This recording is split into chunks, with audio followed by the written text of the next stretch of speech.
예레미야 애가서 여행을 하도록 하겠습니다. 자, 성경 예레미야 애가서를 이렇게 펴 놓으시고 강의 함께 보면서 같이 좀 공부해 가도록 하겠습니다. 자, 서론 부분 한번 보시죠. 자, 지난번에 배운 예레미야서하고 예레미야 애가하고 비슷하면서 조금 다른데 그 부분을 적어 놓았습니다. 자, 예레미야서는 주로 예루살렘의 멸망을 예상하고 있는 책이죠. 그러니까 예레미야서는 예루살렘이 멸망하기 전에 이제 하나님께서 예루살렘에 대하여 이제 심판하기로 작정하셨다. 바벨론 제국을 통해서 너희를 징계하실 것이다. 이렇게 바라보면서 말하는 책이 예레미야서예요. 그렇죠? 예. 그런가 하면 그러니까 예상하고 이렇게 미리 바라보는 쪽이에요. 그런가 하면 예레미야 애가는 벌써 느낌이 오죠? 애가라는 건 뭐예요? 슬픈 노래잖아요. 슬픈 노래. 그러니까 뭔가 슬픈 일이 있었다는 얘기잖아요. 그렇죠? 그러니까 예레미야 애가는 이를 과거적으로 회상하고 있다. 그러니까 같은 사건을 놓고서 예루살렘의 그 멸망을 가운데 놓고 예레미야서는 이쪽에서 앞으로 있을 일을 바라보고 있는 책이라면 예레미야 애가는 그 일이 발생하고 나서 이쪽에서 보면서 참 슬프다. 그러나 이제 그 슬픔 가운데 주저앉아 있지는 않는 노래가 되겠지만 어쨌든 이런 차이점이 있다. 이렇게 정리할 수 있겠습니다. 즉 예레미야 애가는 주전, 그러니까 BC라 그러죠. Before Christ, 예수님 오시기 전, 주전 586년 유다가 망하죠. 어느 나라에 의해서 망합니까? 바벨론 제국에 의해서 느부갓네살이라고 하죠. 그렇죠? 바벨론에 의해 나라가 망하고 그다음 백성들이 또 어떤 일을 당합니까? 포로로 바벨론에 끌려가게 되죠. 끌려가고 그다음에 예루살렘 성은 무너져 내립니다. 파괴되고 여호와의 예루살렘이니까 성도 파괴되고 그 안에 있는 예루살렘 성전 여호와의 성전이 회파된 이 비참하고 끔찍한 일에 대해서 애도하여 지은 시, 바로 그게 이제 예레미야 애가인 거죠. 그래서 예레미야 애가의 히브리어 제목이 있는데 뭘까요? 예레미야 애가를 히브리어로는 뭐라 그럴까요? 예레미야 애가를 히브리어로는 뭐라 그럴까요? 지금 제가 질문하면서 답을 3번 말씀드렸어요. 히브리어로는 에카라 그래요. 에가에다가 가운데 하나만 더 넣으세요. 비슷하죠? 에카. 네, 에카라는 단어예요. 에카. 우리말로는 무슨 뜻이냐면 슬프다 이런 뜻이에요. 에카 그러면 슬프다. 슬프다 이런 단어예요. 에카인데 우리말로는 슬프다로 번역되어 있으며 1장, 2장, 4장이 시작되는 첫 단어가 바로 에카 이렇게 시작해요. 그리고 장례곡에서 또 첫 마디로 에카 이렇게 많이 시작하는 단어입니다. 한번 확인해 보실게요. 제가 아까 예레미야가 좀 펴놓으십시오 그랬죠. 1장 1절 한번 같이 읽어보겠습니다. 예레미야가 1장 1절 시작. 슬프다 이 성이여 전에는 사람들이 많더니 이제는 어찌 그리 적막하게 앉았는고 전에는 열국 중에 크던 자가 이제는 과부같이 되었고 전에는 열방 중에 공주였던 자가 이제는 강제 노동을 하는 자가 되었도다. 그래서 여기 지금 슬프다 이렇게 시작하는 히브리어 단어가 뭐라고요? 에카 이렇게 시작하는 거예요. 2장 1절도 한번 보실까요? 2장 1절. 자, 찾아서 또 한번 읽어볼게요. 좀 더 느낌이 이렇게 팍 가슴에 와요. 자, 2장 1절 시작. 슬프다 주께서 어찌 그리 진노하사 딸 시온을 구름으로 덮으셨는가. 이스라엘의 아름다움을 하늘에서 땅에 던지셨으며 그의 진노의 날에 그의 발판을 기억하지 아니하셨도다. 역시 슬프다. 에카. 그죠? 이상하게 공교롭게 애가하고 비슷해요. 그죠? 에카. 그 다음 4장 1절도 한번 볼까요? 4장 1절. 자, 자, 같이 읽겠습니다. 시작. 슬프다 어찌 그리 금이 빛을 잃고 순금이 변질하였으며 성소의 돌들이 거리 어기마다 쏟아졌는고. 그렇죠? 예, 좀 느낌이 오시죠? 예, 바로 이렇게 1장, 2장, 4장 첫 번째 시작하는 이 단어가 바로 에카인데 지금 한글 성경에서는 슬프다 이렇게 번역이 되어 있습니다. 자, 그 다음 두 번째 단락 보십시오. 예레미야 애가는 모두 5편의 시로 구성이 되어 있습니다. 5편. 그래서 예레미야 애가가 몇 장이냐 하면 5장으로 되어 있어요. 그러니까 한 장 한 장이 한 편의 시인 거예요. 이해되셨죠? 예. 5편의 시로 구성이 되어 있는데 재밌는 특징이 있어요. 아주 이 문학적으로 구성이 되어 있어요. 그냥 슬프다고 아무렇게나 그냥 감정을 마구잡이로 쏟아내는 시가 아니고 상당히 문학적으로 치밀하게 구성이 되어 있는 시예요. 자, 그걸 알 수 있는 이유가 이겁니다. 각 장이 동일하게 몇 절로 되어 있을까요? 22절로 이렇게 구성이 되어 있습니다. 22절. 근데 22절로 구성이 되어 있는데 여기서 22는 의도적인 숫자예요. 어찌 하다 보니까 된 게 아니고 아주 의도를 가지고 그렇게 썼다 이 이야기입니다. 왜냐? 히브리어 알파벳이 모두 몇 자일까요? 22자이기 때문이에요. 예. 그래서 히브리어 알파벳이 22자예요. 예. 그래서 결국 이거 영어에서 처음부터 끝까지 할 때는 뭐라고 보통 표현해요? A to G, 그죠? A에서 Z까지 이런 말 많이 쓰잖아요, 그죠? 예. 이제 여기 지금 바로 22절인데 각 절의 첫 번째 단어가 히브리어 알파벳 순서대로 시작을 하고 있는 거예요. 예. 그래서 일단 처음부터 끝까지라는 의미를 가지고 있기 때문에 처음부터 끝 이 말은 완전한 슬픔을 아주 문학적으로 효과적으로 표현하는 방법입니다. 근데 예외가 있어요. 3장은 딱 성경책 보시면 몇 절로 되어 있을까요? 66절. 네, 66절.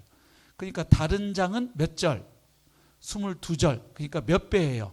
3배. 네, 그러니까 결국 예레미야 애가서 5편의 시인데 가운데 1, 2, 3, 4, 5니까 위치적으로도 가운데가 몇 장이에요? 3장이죠. 근데 나머지는 다 22절씩 해놓고 가운데 장만 66절로 해놨죠. 그러니까 딱 그 문학적으로 신학적으로 센터 중심이 어디다? 3장이라는 것을 딱 시각적으로도 보게 해주는 거죠. 자, 3장은 66절로서 22절의 3배가 됩니다. 그래서 자연스럽게 예레미야가 3장이 문학적으로도 또 신학적으로도 무슨 역할? 중심, 센터 역할을 한다 이 말이에요. 중심 역할을 하고 저자가 3장을 뭐 하고 있다? 강조하고 있음을 자연스럽게 볼 수 있는 그런 이제 문학적 패턴을 띠고 있다 이 말입니다. 그래서 조금 더 설명 좀 한 걸음 더 들어가 보면 괄호에 좀 써놨어요. 히브리어 원문으로 애가를 읽어보면 첫 4장들이 알파벳 순서를 따른 답관체의 형식으로 기록됐다. 답관체, 이합체라고도 하는데요. 이게 뭐냐 하면 시를 쓰는데 아무렇게나 쓰는 게 아니라 그 알파벳 순서로 계속 시작을 하는 거예요. 예를 들면 첫 절은 히브리어 첫 번째 문자가 뭐냐면 알레트예요. 알레트. 그러니까 알레트라는 글자로 1절을 시작하는 거예요. 그럼 2절은요. 베트. 예, 그 다음에 3절은 김멜. 4절은 달레트. 그래가지고 맨 마지막에 탑으로 끝나는 거예요. 이거를 이렇게 하면 뭐 어려워하는데 그냥 한글로 하면 쉬워요. 우리 한글은 그 순서가 어떻게 가요? 기역, 니은, 디귿, 리을 이렇게 가잖아요. 그러니까 만약에 그 한글 가지고 예레미야 애가를 재구성하면 이런 식이에요. 첫 절은 뭘로 시작하는 거예요? 기역. 그러니까 이러는 거예요. 가네 가네 이렇게. 그러면 그 다음에 니은이니까 뭐라고 하면 되겠어요? 나는 가네. 그 다음에 디귿이니까 뭐라 해야 돼요? 다 가네. 리을 랄랄라 하며 가네. 미음 모두 가네. 예를 들면 이해되시죠? 비읍 바쁘게도 가네. 뭐 이렇게 이런 식으로. 예. 아시겠죠? 그러니까 히브리어 그 알렙, 베트, 김멜, 달렛 이 순서대로 시가 그렇게 가고 있는 거예요. 그래서 22절이 되는 거예요. 이해가 되시죠? 예. 1절은 기역으로, 2절은 니은, 3절은 디귿. 예. 성경에 이런 게 꽤 있어요. 시편 119편도 보면은 그런 형식으로 돼 있고. 근데 이제 한글로는 잘 이제 표가 안 나죠, 그런 게. 예. 자, 그래서 그걸 답관체 형식이다 이렇게 하는 거예요. 그러니까 막 슬프다가 아무렇게나 슬퍼 그냥 엄청 슬퍼 짜증나 죽겠어 정말 답답해 그냥 막 이렇게 마구잡이로 쏟아낸 시가 아니고 상당히 치밀하게 그렇죠? 쓰여진 애가구나 슬픈 노래구나 하는 것을 알아차릴 수가 있죠. 그래서 1장부터 2장, 4장의 이 22구절의 첫 글자들이 보면 히브리어 알파벳 22글자 순서를 따르고 있고 3장은 전체가 66구절인데 이건 어떻게 가느냐 3구절씩 히브리 글자 순서를 따라가는 거예요. 이해가 되시죠? 그러니까 첫 알렙으로 시작해서 3절 가고 그 다음에 베트로 시작해서 또 3절 가고 이런 식으로 해서 가고 있다. 그 다음에 5장은 9절은 22구절인데 5장은 그 알파벳 순서로 된 건 아니에요. 절은 똑같이 22절인데 답관체 형식은 아니 끝에는 기도 형식으로 되어 있습니다. 자, 그럼 이제 첫 번째 성경에서 좀 이게 독특한 형식이니까 그동안 본 다른 책하고 좀 많이 다르니까 애가의 성격이 뭐냐, 목적이 뭐냐 조금 생각해 보겠습니다. 자, 성경에 나오는 이 예레미야 애가 말고도 이 고대 메소포타미아 문학을 보면 메소포타미아 그러면 두 개의 강 사이 이런 뜻이에요. 그래서 그 유프라테스 강하고 티그리스 강 사이에 그 비옥한 그 초승달 지역이라고 하는데 여기 인류 문명이 고대 문명이 시작됐던 곳이죠. 우리 세계사 공부하면 처음에 나와요. 인류의 4대 문명 하면서 나오는데 메조 하면 between 이런 거예요. 그래서 메조 소프라노 그럼 뭐예요? 소프라노와 엘토 가운데가 메조 소프라노예요. 그러니까 메소포타미아 하면 유프라테스와 티그리스 두 개의 강 사이 지역 이런 뜻이 됩니다. 그래서 이 메소포타미아 문학에도 성을 위한 성 있잖아요. 성 무슨 성 할 때 그 애가가 존재했어요. 그래서 그런 탄식시들은 고대에 있어서 종교적이고 또 문학적인 전통이기도 했습니다. 또 애가는 개인과 국가 차원에서 나라 잃은 슬픔을 그 슬픔을 그냥 안으로만 계속 갖고 있으면 어떻게 돼요? 심장 터져 죽죠. 그래서 이걸 어떻게 해야 돼요? 슬픔을 이게 좀 밖으로 뿜어낼 필요가 있는데 그걸 발산이라 그러죠. 발산. 갑자기 제가 썰렁한 개그가 생각이 나는데 그 우리 여기 화곡역 다음에 저기 우장산 지나서 그 다음 가면 발산역이 있잖아요. 그래갖고 옛날에 어떤 분이 서울에 있는 역 이름을 가지고 쫙 시조를 만든 분이 있었어요. 막 뭐 부부가 싸움해가지고 대치역에서 남편과 아내가 서로 대치하다가 발산역에서 화를 발산하고 뭐 그다음에 어쩌고 제가 그걸 다 기억을 못합니다. 자 슬픔을 발산하고 굉장히 춥죠. 네. 그다음 잠은 안 깨셨을 것 같아요. 실망, 분노, 죄책감, 애통, 절규 이런 이제 정말 인간의 그 이런 희노애락의 감정을 확 쏟아내고 나면 뭘 얻을까요? 카타르시스라 그래요. 우리 막 자매님들 막 슬픈 영화 보고 한참 울고 나면 또 어때요? 이상하게 좀 시원한 게 있죠. 뭐 해결된 건 아닌데도 그렇죠. 그건 이제 카타르시스라 그러는데 그 카타르시스를 얻는 효과가 있었지요. 그리고 거기서 멈추지 않고 그런 이제 슬픈 일이 있을 때 비극이 있을 때 왜 이런 일이 있는가를 특별히 고대인들은 신과 연관해서 생각을 많이 했어요. 왜 이러한 신의 버림 혹은 신의 징계와 심판이 있었는지를 그냥 슬퍼하고 울기만 하는 게 아니고 되짚어 보는 거예요. 왜 우리에게 이런 슬픈 일이 생겼는가? 되짚어 보면서 공동체가 함께 뭐 하는 역할을 하느냐 이 애가가 통회 애통해 하면서 하나님께 자백하고 회개하는 그죠? 통회하는 역할을 이 애가가 했던 거예요. 왜냐? 그래야 미래에 대한 뭐가 보여요? 희망이 있기 때문이에요. 그러니까 애가는 단순히 슬픈 일에 대해서 슬퍼하기만 하기 위한 노래가 아니고 그 슬퍼하면서 왜 이런 일이 생겼는지를 반성하면서 다시금 하나님께로 돌이켜서 다시 미래로 나아가기 위한 슬픔의 노래인 거예요. 무슨 말인지 이해가 되시죠? 예. 뭐 그냥 단순히 슬퍼하고 말 거면 뭐 노래를 만들 필요가 뭐 있어요. 그냥 슬퍼하다가 그냥 깍 하고 죽어버리면 되죠. 그냥 속 뒤집어져서. 그렇죠? 그게 이렇게 정교한 노래로 만드는 이유가 있는 겁니다. 예. 한마디로 애가는 바벨론 포로 생활에 대한, 예레미야 애가를 말하죠. 여기서 애가는 신학적 설명, 왜 이런 일이 일어났는가에 대한 신학적 설명이에요. 근데 그거를 막 이렇게 신학하듯이 설교하듯이 막 이렇게 논리적으로 그렇게 표현한 양식이 아니고 최대한 슬픈 감정을 실어서 뭘로? 시로서 표현한 거죠. 예. 이게 우리가 똑같은 진리를 이렇게 논문 형식으로 표현할 때 효과적인 내용도 있고, 이야기 형식으로, 내러티브 형식으로 할 때 효과적인 게 있고, 시로 함축적으로 이렇게 할 때 효과적인 내용이 있어요. 그렇죠? 예. 그 다음 정교한 구조로 되어 있는 시의 형태는 결국 뭘 말해주는가? 이 애가라고 하는 게 그저 어떤 감정만을 표출하고 쏟아내는 게 아니로구나 하는 걸 말해주죠. 단순히 자연스러운 감정의 표현이 아니라 아주 꼼꼼하게 다듬어졌다는 것을 보여줍니다. 그래서 그 의도가 뭐냐? 슬픔을 단순한 감정 혹은 정서로만 여길 것이 아니라 그 슬프게 만든 그 이유가 있을 거 아니에요. 그렇죠? 그 원인을 찾아서 뭐 하기 위한 노래냐?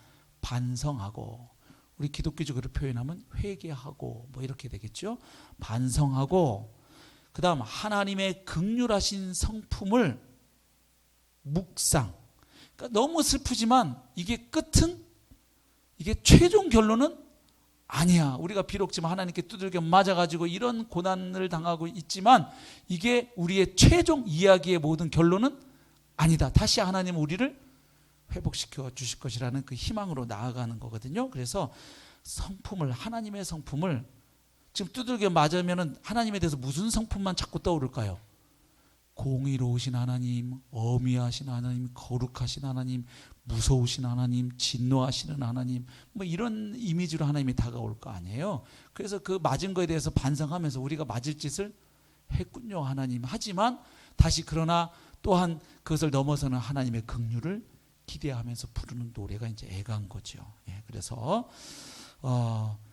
긍휼을 하신 성품을 묵상할 때, 그러면 이제 결국 한참 그러다 보면 슬픔이 변하여 기쁨이 되는 것을 말해줍니다. 그래서 이게요, 음악 치료하는 분들도 그 논문이나 그 음악 치료에 대한 책을 이렇게 좀 보면 희한해요. 우울할 때 들으라고 하는 음악이 어떤 음악인 줄 아세요? 되게 우울한 음악이에요. 처음에. 왜 그런지 아세요? 지금 내 기분이 굉장히 가라앉아 있어요. 우울해요. 그래서 이 기분을 끌어올려야 되겠다 갖고 그냥 막 행진곡 방방 뜨는 노래를 딱, 음악을 클래식 음악이든 뭐 재즈 음악이든 뭘 들으면 어떻게 될까요? 내 정서하고 너무 이게 갭이 크면 음악이 들리지 않는 거예요. 이게 내 마음하고 너무 머니까. 그래서 그 음악 치료 가만 보면 처음에 이렇게 가라앉아 있으면요, 차분하고 그 내 정서를 대변하는 그걸 들어요. 그러면 슬픈데 슬픈 음악이 들려니까 어떻게 돼요? 와, 진짜 슬프다. 이러면서 어떻게 될까요? 감정이 바닥으로 쭉 가라앉아요. 그럼 이제 가라앉으면 어떻게 되는 거예요? 다시 이제 차고 올라갈 수 있는 준비가 되는 거예요. 이제 그래서 그 다음부터 단계적으로 음악을 듣게 해요. 가만 보십시오. 예, 뭐 우울합니까? 기쁜 음악을 들으세요. 이렇게 안 해요. 예, 약간 지금 애가가 좀 그런 부분이 있다. 제가 볼 때는 그런 말씀을 좀 드려봅니다.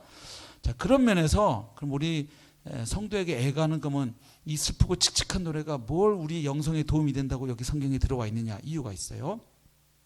우리가 신앙생활 하다 보면 깊은 좌절이 아니고 깊은 좌절과 영적 침체에 우리가 빠질 수 있어요. 신앙생활 하다 보면, 또 살다 보면 힘들잖아요. 그런 성도와 공동체는 슬픔의 노래인 애가를 좀 부를 필요가 있습니다.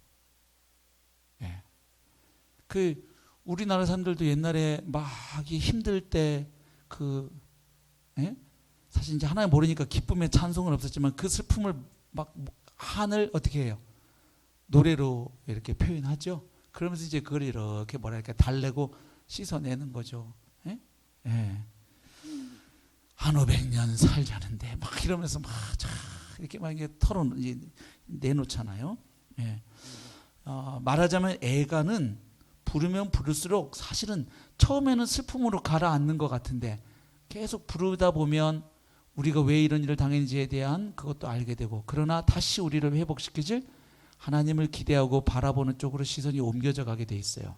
예, 그러니까 결국 그냥 슬픔에 영원히 빠져서 침체하여 죽었더라 이걸 노리는 책이 아니고, 애가는 결국 어디를 향해서 소망을 갖게 하는 역설적 기능이 있다. 예, 특이한 책이죠. 예. 자, 두 번째 예레미야 애가의 개요를 보면 아까 말씀드린 것처럼 5편의 시예요. 그래서 장으로도 보면 5장으로 되어 있는데 그 5편의 시를 보면 되는 거죠. 구조가. 첫 번째 1장은 역시 22절로 되어 있는데 내용이 이런 내용이에요. 예루살렘의 멸망과 그 황폐함, 그 비참함을 이제 탄식하면서 토로하고 슬퍼하는 노래가 1장이 됩니다.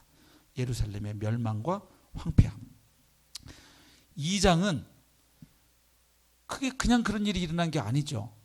결국 그들의 죄악에 대한, 하나님의 계속 경고했음에도 불구하고 계속해서 불순종하고 우상숭배, 그 죄악에 대한 하나님의 진노하심의 결과잖아요. 그래서 2장은 하나님의 진노를 노래합니다. 하나님의 진노 혹은 분노죠.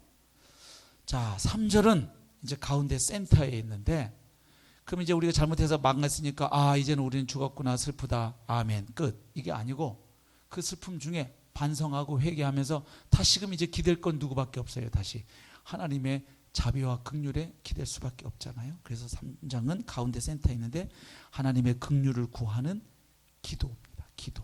예. 그게 3장 1절부터 66절, 아까 말씀드린 것처럼 3배예요. 다른 장은 22절까지인데 3장은 3배로 구성되어 있습니다. 그 다음 4장은 예루살렘의 포위. 무슨 얘기냐면 그 예루살렘이 바벨론에서 그 포위될 때 그 겪었던 일을 다시 회상하면서 이렇게 노래하는 부분이에요. 예. 4장은 예루살렘의 포위. 자, 5장은 다시 회복을 위한 기도입니다. 회복을 위한 기도. 그래서 전체적인 구조를 보면 조금 이렇게 몇 줄 써놨는데 부연 설명 보십시오. 애가는 예루살렘의 멸망에 대한 절망적인 탄식으로 시작을 해요. 우리 아까 1장 1절 읽었는데 1장 1절 2절 보면 그런 슬픔의 탄식으로 노래가 시작이 됩니다. 시가 시작이 돼요. 그렇게 시작을 하지만 하나님은 무궁한 자비와 긍휼로 또한 그들을 품어주시고 회복시켜 주셔요. 그래서 결국 끝나는 부분에 가보면 이스라엘이 회개하고 하나님께 돌아가는 것으로 끝을 맺습니다. 그게 5장 21절 22절이에요. 그러니까 큰 구조를 보면 처음에 뭘로 시작한다? 탄식으로 시작한다. 근데 끝에 가면 다시 이 두들겨 맞은 백성이 다시 하나님께 회개하고 돌이켜 누구에게로? 하나님께로 가는 내용으로 마무리가 엔딩이 돼요. 그런데 가운데 센터에 뭐가 있느냐? 왜 그렇게 갈 수 있느냐? 이 백성이. 그 이유가 가운데 있는 거예요. 3장에. 이런 절망과, 자, 1장은 절망의 분위기예요. 맞죠? 그리고 5장은 다시 뭐가 살짝 피어나는 거예요. 소망이 보이는 거죠. 이 백성이 하나님께 돌아가고 있으니. 그죠? 돌아가는 내용을 노래하니까. 그래서 이 절망과 소망, 이 양 극단 한가운데 무슨 내용이 있느냐? 바로 하나님의 무궁하신 은혜와 자비에 대한 감동적인 신앙 고백이 센터에 딱 박혀 있는 거예요. 그래서 우리 예레미야 애가 3장 22절부터 24절까지 한번 읽어보겠습니다. 가장 핵심 구절이라고도 말할 수 있겠습니다. 자, 이거 69절에도 들어가 있죠. 그죠? 이 구절. 자, 예레미야 애가 3장 22절부터 24절까지 한번 같이 합독합니다. 시작. 여호와의 인자와 긍휼이 무궁하심으로 우리가 진멸되지 아니함이니이다. 이것들이 아침마다 새로우니 주의 성실하심이 크시도소이다. 내 심령에 이르기를 여호와는 나의 기업이시니 그러므로 내가 그를 바라리라 하도다. 아멘.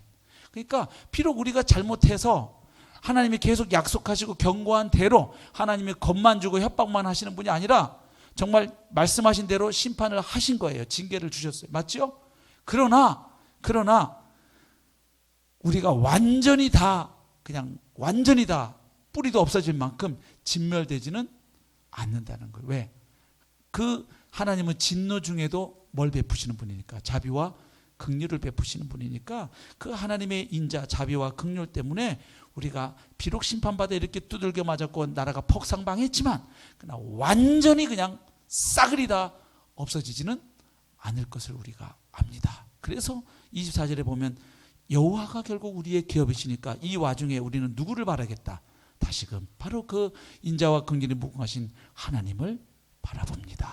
바로 이게 이제 예레미야 애가의 중심에 딱 박혀 있는 신앙 고백인 것이죠. 자, 세 번째, 그럼 예레미야 이 애가 이 슬픈 노래에서 다루어지는 전체적인 주제가 뭔지를 보겠습니다. 크게 보면 결국 세 가지 주제가 나타나는데요. 첫 번째는 예루살렘의 대학살에 대한 혹은 그 멸망에 대한 탄식과 통곡. 일단 너무 슬픈 일을 당했으니까 당연히 첫 반응은 어떻게 하다가 하나님의 언약 백성으로 부름받고 선택받은 우리가 이렇게 두들겨 맞아가지고 망해버렸는가. 그래서 그 과거의 영광과 지금의 모습을 막 대조하면서 노래하는 거예요. 그래서 아까 1장 1절도 보면 슬프다 이 성이여 망했군요 이렇게 하지 않고 어떻게 노래해요? 전에는, 이 말은 뭐예요? 망하기 전에는 여기가 사람들이 많더니 아주 많은 사람들이 왕래하는 그런 번성한 도시고 성읍이었는데 어떻게 하다 이제는 어찌 그리 적막하게 앉았는고. 그렇죠? 그러니까 그 과거와 현재를 이렇게 대조 혹은 대비하고 있잖아요. 또 그 다음에도 보면 전에는 열국 중에 크던 자가 이제는 그 불쌍한 과부같이 되었고, 전에는 열방 중에 공주였던 자가 이제는 강제 노동을 하는 노예 같은 자로 전락해버렸도다. 이렇게 지금 탄식하고 있죠. 그렇죠? 예. 그래서 거룩한 성 새 예루살렘이 아니고요. 거룩한 성 예루살렘이 새 예루살렘은 저희 계시록 가야 나옵니다. 잿더미가 되어서 아주 황폐하게 됐잖아요. 그래서 거기서 뭘 알 수 있느냐? 죄를 향한 하나님의 약속된 혹은 경고된 심판이 마침내 실현되어 버렸어요. 그래서 예레미야는 그 망국의 슬픔. 우리도 옛날에 한일 합방 됐을 때 1910년인가요? 그 경술국지 사건 이렇게 하면서 막 사람들이 전국에 막 이 비분강개하여 막 이런 표현 쓰잖아요. 막 그리고 막 자결도 하고 그렇죠? 막 그 나라 잃은 슬픔에 막 하늘 막 토로하고 하는데 지금 첫 번째 주제는 바로 그 망한 것에 대한 슬픔, 그 부분을 아주 절절하게 표현을 합니다. 두 번째, 단순히 슬프다 이게 노래하는 게 예가의 목적은 아닌 거예요. 그렇게 슬픔을 노래하면서 뭔 얘기를 하려고 하느냐? 죄의 고백과 하나님의 공의에 대한 인정을 노래해요. 그러니까 정말 이렇게 슬픈 일이 일어났는데 이게 왜 일어났냐? 우리 죄 때문에 결국 하나님이 약속하신 대로 징계하셨다. 그러니까 우리가 계속 잘못한 결과 하나님께 징계받고 심판받았다. 그걸 노래하고 인정하는 거예요. 예. 자, 그 부연 설명 좀 보십시오. 하나님은 심판의 경고로만 끝내지 않고 실제로 행하시는 분입니다. 그렇죠? 예. 우리가 곧 살펴볼 로마서 2장에서도 바울이 그 얘기를 해요. 하나님이 이스라엘 백성들에게 자꾸 이렇게 잘못해서도 용서해 주시고 이렇게 참아 주시니까 그 목적이 있는데 그건 뭐예요? 빨리 회개하라고 기회를 주시는데 그거를 오히려 이용해서 더 겁을 상실하고 하나님 앞에 제지어도 하나님이 바로 그냥 벼락도 안 내리시고 이러고 막 간단히가 부어가지고 하는 거에 대해서 바울이 이제 로마서 2장에 이제 보면 아주 질책을 하거든요. 유대인들을 향해서. 자, 그래서 하나님은 심판의 경고를 경고로만 끝내지 않고 실제로 행하십니다. 예레미야서에서는 바벨론이 60번 이상 언급이 돼요. 그러니까 계속 하나님 뭔 얘기를 하는 거예요. 너네 계속 그렇게 우상 숭배하고 불순종했기 때문에 내가 너희를 친다. 근데 저 북쪽에서 누구를 통해서 바벨론이라는 나라를 들어서 내가 회초리로 너희를 치겠다. 그렇게 얘기를 했어요, 예레미야에서. 그런데 희한하게 예레미야 애가에서는 바벨론이라는 얘기가 일체 안 나와요. 그 크던 성읍이 바벨론에 의해서 두들겨 맞았구나. 바벨론이 그날 우리를 쳐들어올 때 뭐 이런 식으로 얘기할 것 같은데 그냥 바벨론 안 나와요. 그럼 뭘 그건 보여주느냐? 이유가 있는 거예요. 유다가 망한 이유가 단지 그 강대국인 바벨론 때문에가 아니고 이스라엘이 힘이 바벨론보다 약해서가 아니고 바로 그들의 죄 때문임을 지적하려고 바벨론이라는 게 쏙 빠져 있어요. 애가에서는. 그렇기 때문에 하나님께서는 심판하신 것이고 따라서 그것은 그 심판은 하나님의 뭘 보여주느냐? 주권과 하나님의 주권. 그러니까 하나님이 힘이 약해서 바벨론 신들에게 져가지고 바벨론한테 망한 게 아니라 이 말이에요. 하나님의 주권 가운데 하나님이 바벨론조차도 도구로 회초리로 사용하신 게 하나님이시잖아요. 그래서 하나님의 주권과 그리고 공의, 죄 악에 대해서 심판하시는 게 하나님의 공의니까 공의임을 가르쳐 주기 위한 것이다. 예. 그러니까 애가가 단순히 슬픔만을 토로하는 그저 그냥 슬픔의 노래만은 아니다. 분명히 거기에 신학적인 메시지가 있구나 하는 것을 알 수 있어요. 세 번째, 하나님께서 자신의 백성을 위해서 주신 미래의 회복에 대한 희망을 또한 노래해요. 슬프지만 슬픔 속에 절망하는 것으로 노래가 끝나지 않아요. 미래의 회복에 대한 희망을 노래합니다. 자, 애가는 심판의 메시지로만 끝나지 않는다. 진실되게 회개하면 회복시켜 주실 것에 대한 희망을 표현합니다. 자기 백성을 징계하고 비록 채찍을 들어서 치셨지만 영원히 버리지는 아니하시는 거예요. 하나님은. 맞죠? 예. 영원히 버리지 아니하시는 하나님의 무엇에 대해서 믿음을 표현할까요? 하나님의 신실하심, faithfulness, 신실하시다. 하신 말씀을 반드시 지키시는 것을 말해요. 그렇죠? 그리고 한결같으심을 말하고요. 하나님의 신실함에 대한 믿음을 그 와중에 그 슬픔 중에도 그것을 표현하고 노래하는 겁니다. 즉 하나님께서는 진노를 쏟으셨지만 자비하신 가운데 자기 백성을 향한 그의 언약들을 끝까지 충실하게 이루실 분이라는 것을 믿음으로 선포하고 그 절망과 큰 슬픔 중에도 그것을 노래하는 거예요. 그 믿음을 고백하는 것이죠. 그래서 우리가 아까 읽었던 예레미야 3장 22, 23절 가운데 3장에 딱 그게 있죠. 자, 마지막 이제 네 번째 예레미야 애가에서 우리가 볼 수 있는 그리스도 정리하겠습니다. 눈물의 선지자 예레미야. 그렇죠? 다른 선지자들도 이렇게 이스라엘과 유다를 향해서 회개하라 회개하라 많이 이렇게 했어요. 그런데 예레미야는 참 어떻게 보면 슬픔의 선지자예요. 왜냐하면 아니 사명을 주실 때 예레미야한테 야 예레미야야 너 가서 열심히 설교해. 열심히 네가 가서 하면 사람들이 듣고 회개하면 어쩌면 안 망할 수도 있다. 열심히 해봐라. 이러면 좀 어때요? 설교하는 마음이. 회개하라 할 때 좀 그래도 이렇게. 근데 하나님이 예레미야한테 말씀했어요. 얘네 이제 내가 참다가 이제는 내가 마음을 정했어. 얘네는 바벨론에 의해서 나라가 망하게 내가 이제 정했어. 결제도장 찍었어. 가서 얘기해.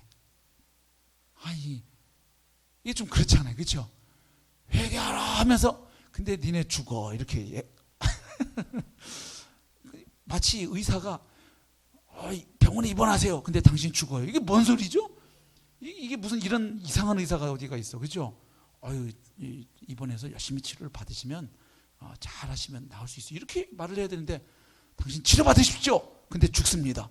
이런 말을 하는 이런 개똥 같은 의사가 어디가 아니 뭐 예레미야가 그런 건 아닌데 좀 비유를 제가 극대화해 보면 좀 그렇잖아요. 그게 얼마나 슬퍼요. 망할 걸 알면서. 그래서 확정하셨기 때문에 이 유다 백성한테 뭐라 그래? 너네 계속 바벨론한테 대항하고 덤비고 막 하면 할수록, 저항할수록 너희들이 뭘 당한다? 더 고통과 아픔을 당하니까 차라리 뭐 해라? 빨리 그냥 항복해. 어차피 이거는 그냥 정해진 일이야. 하나님이 이건 이제 하나님 확정하셨으니까 니네가 용을 쓰고 해도 안 돼. 그러니까 빨리 항복해. 근데 그러니까 또 백성들이 보기에 예레미야는 뭐가 돼요? 이런 매국노가 있나? 저거 바벨론한테 얼마 받아 먹었어? 이렇게 될 거 아니에요. 저거 가짜 선지자 아니야? 뭐 이렇게 되니까 그 마음이 어쩌겠어요. 슬프잖아요. 네. 그래서 이 예레미야는 이제 별명 우리 말씀드렸잖아요. 눈물의 선지자. 그래서 늘 울면서 선포하는데, 이 예레미야가 마치 누구를 보여주느냐? 6세기 후에 똑같은 그 예루살렘 성을 보면서 우셨던 참 선지자 누구세요? 예수 그리스도. 바로 그분의 모습의 한 예표로 볼 수도 있죠. 한번 우리 찾아보겠습니다. 신약 성경 마태복음 23장 37절 38절.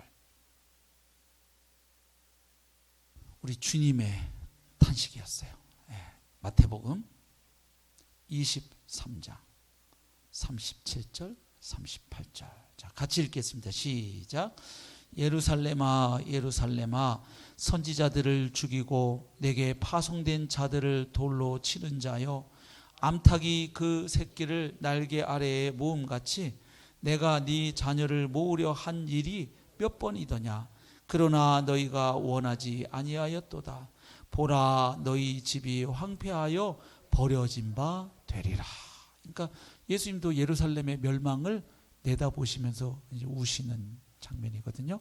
실제로 예수님 말씀하신 대로 얼마 안 가서 AD 주후 70년에, 그러니까 예수님 십자가에 죽으시고 부활하시고 승천하신 뒤에 약 한 30여 년 조금 넘어서 AD 70년에 로마의 타이터스 장군에 의해서 완전히 예루살렘이 쑥대밭이 되고 나라가 망하죠. 그렇게 해서 이스라엘은 나라는 지구상에서 사라져 버렸단 말이에요. AD 70년에. 그런데 역사상에 이스라엘이 다시 나타난 게 언제예요? 1948년이에요. 그러면 AD 70년에 망했던 나라가 1948년에 다시 독립을 하고 지구상에 나타났으니까 얼마 만에 나라가 다시 나타난 거예요? 약 한 1800년이 훨씬 넘죠? 네. 근데 여러분, 전 세계 역사에 나라가 사라졌다가 1800년 만에 나라가 다시 생긴 나라가 이스라엘 말고 있을까요? 없을까요? 전 세계에 없습니다. 아니, 생각을 해보면 이게 얼마나 말도 안 되는 사건인지 알 수 있어요. 왜냐? 우리나라가 일본에 망해가지고 일본의 지배를 받은 게 몇 년입니까? 36년이에요. 36년. 근데 그것도 이스라엘처럼 우리 조선 땅에 살던 조선 백성이, 인민이 전 세계에 다 뿔뿔이 흩어진 게 아니에요. 이 땅에 우리 사람들이 살고 있었어요. 우리는 뭐만 뺏긴 거예요? 나라의 국권, 주권만 일제에 뺏긴 거예요. 그리고 식민지가 됐던 거예요. 맞죠? 그러니까 이 땅에 살면서 36년 지배받았는데도 우리나라는 아직도 이 친일 문제가 제대로 청산이 안 된 나라예요. 우리는 이게 깔끔하게 정리를 못했어요. 독일 같은 경우는 대전 끝나고 나서 그 나치라든지 그 문제에 대해서 아주 정확하게 단죄를 했거든요. 우리는 그걸 못했죠. 왜냐하면 국가의 그 권력을 잡고 있는 엘리트들이 다 또 누구 후손들이었어요? 친일파예요. 왜냐하면 독립 막 만주벌판 가가지고 하는 분들은 목숨이 하루하루가 왔다 갔다 막 굶어 죽고 총 맞아 죽고 이러는데 뭐 자식 교육을 어떻게 시켜요? 그래서 오히려 그때 자식 교육 일본에 막 유학 보내고 했던 건 다 친일파였단 말이에요. 그러니까 이제 그런 사람들이 또 다 나라의 높은 자리에 딱 앉아 있는데 친일파 청산을 그 사람들이 하겠어요? 다 그렇게 하면 자기 누구를 다 쳐야 되는데, 자기 아버지 할아버지 그거 다 파야 되는데 그렇게 안 하죠. 예, 그런 우리는 비극의 역사가 있잖아요. 이 한국 근현대사를 공부해 보면. 그러니까 여지껏 제대로 안 됐어요, 한국은. 그래서 이게 역사의 전기를 제대로 못 바로잡은 슬픔을 우리는 지금 안에 안고 있어요. 이 한국 현대사 참 슬픈 역사인데, 근데 생각을 해보세요. 이 땅에 살면서 36년 지배를 받아도 그 흔적이 아직도 남아 있어요. 그렇죠? 근데 나라가 망해서 전 세계에 다 흩어져 버렸어요. 그런데 거의 1900년 만에 없던 나라가 다시, 이거는 이건 하나님, 살아계신 하나님의 역사가 아니면 불가능한 일이에요. 맞죠? 예. 근데 왜냐하면 그 이스라엘이 완전히 망했다가 전 세계에 디아스포라로 흩어졌다가 다시 나라가 생길 거 성경에 예언돼 있거든요. 할렐루야. 예. 전 세계에 없어요. 예. 옛날에 있었던 민족들, 나라들이 역사 속에 자치를 감춘 민족 되게 많은 거 아시죠? 우리나라 과거 역사를 공부해 보면 막 뭐 희한한 족들 이름 많이 나와요. 지금 제 아내가 저 뒤에 앉아 있었고 내가 좀 조심해서 말해야 되는데, 저 역사 선생님이 저기 뒤에 앉아 계셔가지고 돌궐족, 말갈족 막 이런 거 국사책에 읽은 기억 나세요? 그 사람들 지금 있어요, 없어요? 없어요. 그 우리 괴롭혔던 애들인데 걔네들은 없어지고 우리는 아직도 살아남아 있어요. 참 그런 면에서 이 한민족은 찔겨요. 아주 생명력이 이게 뭐 보통이 아닌 건 틀림없는데, 그 역사 속에 사라진 국가와 민족이 많습니다. 근데 이게 이스라엘이 없어졌다가 거의 뭐 1900년 만에 이 나라가 이건 뭐 어떻게 인간의 힘으로 이건 불가능한 일이에요. 근데 그 놀라운 건 뭐냐면 성경의 구약에 다 그 일이 예언되어 있었다는 거예요. 할렐루야.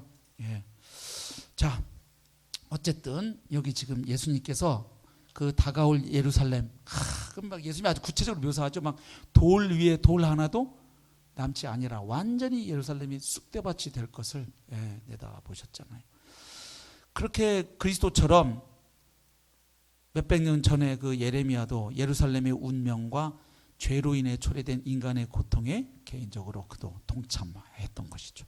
그 다음 예레미야 애가는 인간의 슬픔을 잘 아시는, 예수님은 우리의 고통에 뭐 하셨다고 성경이 되냐면 체휼하셨다 이렇게 돼 있어요. 그렇죠? 멀리서 보면서 아유 힘들겠구나, 이게 우리 예수님이 아니에요. 우리의 이 슬픔과 질고의 현장에 오셔서 그분이 우리가 당하는 모든 유혹과 고통을 그분이 다 그 몸으로 체휼하셨습니다. 할렐루야. 예.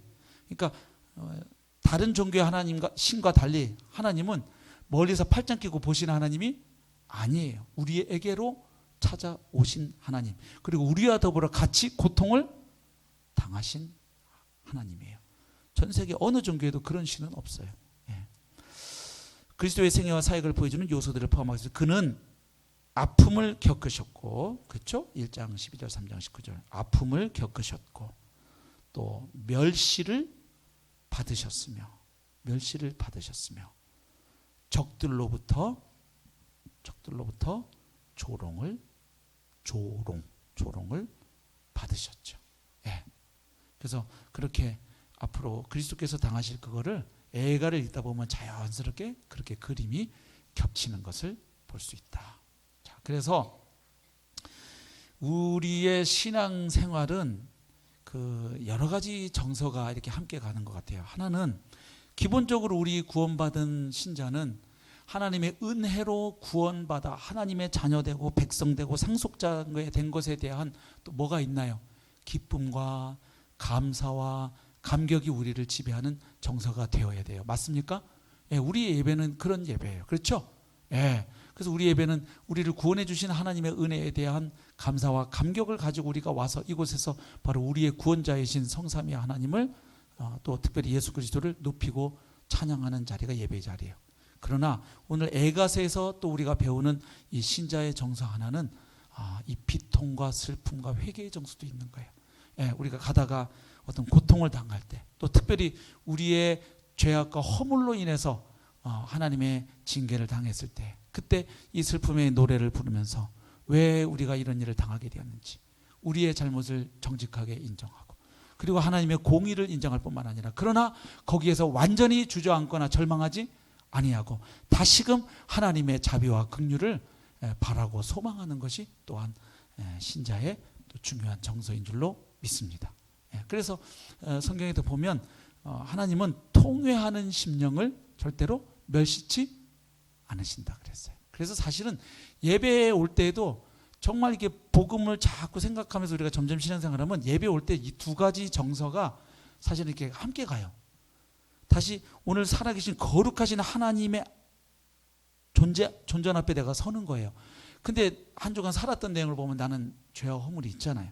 그래서 그 거룩하신 하나님 앞에 나아갈 때 죄인으로서 느끼는 뭐가 있습니까? 그 경외감과 그 죄송스러움과 아픔과 그죠? 통회하는 마음을 가지고 우리가 예배에 나가는 거예요. 그렇죠? 그래서 예배에 나가서 우리가 예배를 준비할 때는 두 가지 기도가 꼭 같이 나가게 돼요. 하나는 회개의 기도가 나가게 돼요. 하나님 은혜로 구원받았음에도 불구하고 한 주 동안 또 참 하나님 되심을 제가 인정하지 못하고 내가 주인 돼서 왕노릇하면서 얼마나 또 살았는지 모르고 하나님 말씀에 이렇게 불순종을 한 저의 이 죄악과 허물을 봅니다. 근데 이 죄인이 지금 거룩하신 하나님 앞에 나아가기에 하나님을 향한 두려움과 그 경외감이 있습니다. 이거 고백하게 되고, 그러나 그럼에도 불구하고 제가 이 시간 담대히 나아갈 수 있는 이유는 바로 나를 위해서 죽으신 예수 그리스도, 바로 그 은혜, 그 공로에 의지하여 제가 또한 담대하게 하나님 앞으로 나아갑니다. 하나님의 은혜에 감사하여 그 긍휼에 의지하여 믿음으로 이 시간 나아가오니 저를 받아 주옵소서. 그렇죠? 이 두 가지가 보면 같이 가요. 그렇죠?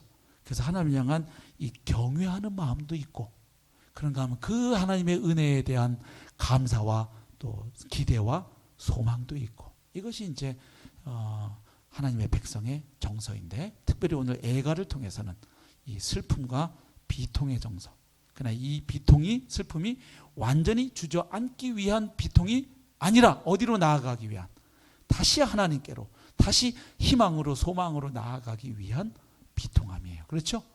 예, 이것이 필요하죠? 예, 정말로 하나님에게 소망이 있는 사람은 자기의 존재의 그 정말 비참함에 대해서 깨닫고 정말 심령의 비통함, 통분이 여기는 사람들이 복음으로 나오는 것도 결국 맞죠? 예, 그냥 적당한 뭐 죄인이요 이런 사람들은 십자가 앞으로 날마다 나오지 않습니다. 예, 그러나 정말 신앙생활 하면 할수록 내가 죄인이구나, 정말 어쩔 수 없는 죄인이구나. 그래서 다시 주님의 십자가 앞에 서서 날 위해서 죽으신 예수님의 십자가를 바라보고, 또한 그곳에 예수와 함께 달려 죽은, 내가 달려 죽은 십자가임을 다시 바라보고 늘 십자가를 결론내고 또 나아가는 것이 우리의 신앙 여정인 줄로 믿습니다. 예, 기도하겠습니다.